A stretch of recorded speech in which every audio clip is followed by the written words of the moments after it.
Hey everyone, and welcome back to Embroidery Tutorials. This is the very last tutorial for Circle 5 of my 90 variation chain stitch sampler, which means we only have 2 more circles and 23 more variations to go. If at this point you're thinking, my god, what did I get myself into? Well, just hold on to your hats. The final 2 stitches of Circle 5 also hail from the land of the little known. We are talking Crested Chain Stitch and Indian Edging Stitch. Heard of them? Neither had I. But they are 2 gorgeous edging stitches, both an easy combination of chain stitches that create this complex texture and pattern totally unique to themselves. Let's do it.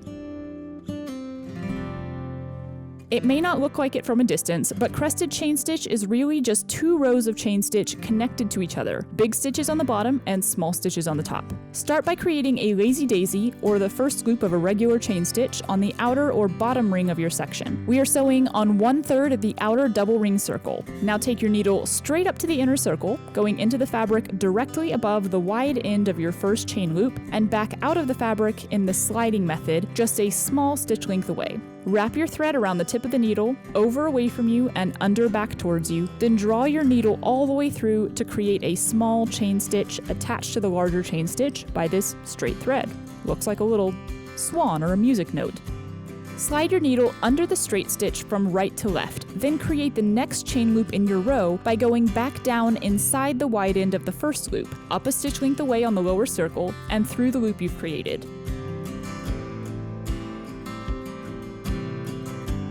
Even though it's a triangular shape, you've just created a second chain loop. Now you'll continue the pattern, taking your needle straight up to create a small chain loop on the top ring, then sliding the needle under that straight stitch before making a larger chain loop on the bottom ring.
When you get to the end, simply tack down that last chain loop to finish off the row.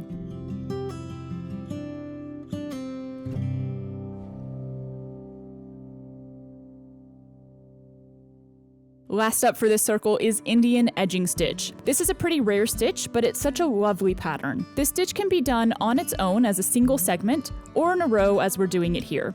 It's also easy to go left to right or right to left when stitching this one, as the separate segments aren't really connected. Start by creating a straight stitch on your bottom line. Before pulling it tight, come up directly in the middle of it, going under the thread as you would for a stem stitch.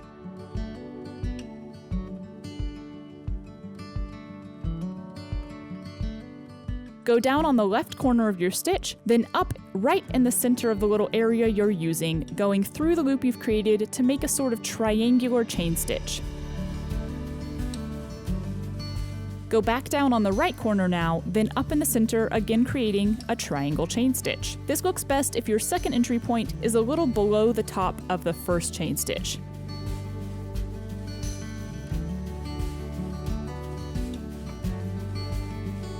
Finally, you'll create a twisted chain stitch or lazy daisy on top by going down inside the top of the first chain stitch, then coming up through the fabric on the top line directly above the pyramid you've created and going through the loop.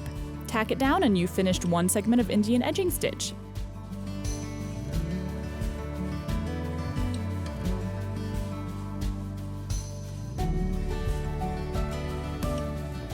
To carry on a row of these stitches, you can move in either direction and start again with a straight stitch on the lower line, touching the corner of your first segment. Once again, come up in the center as with a stem stitch, then create a triangle chain stitch on the left side. A second chain stitch finishes the pyramid look, then a twisted chain stitch finishes off the shape.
And that's it! We have finished our 5th circle, only 2 more to go on the sampler, and then I hope you'll have something lovely to hang on your wall. At the very least, you'll have an arsenal of 90 embroidery stitches to bring to each new piece you create, which is sure to make your artwork truly unique. Thank you so much for joining me on this journey through chain stitch so far, for watching the tutorials and purchasing the pattern. I really enjoy passing on the new things I learn, so making these samplers and tutorials is so much fun for me. I will see you all next time as we tackle circle number 6.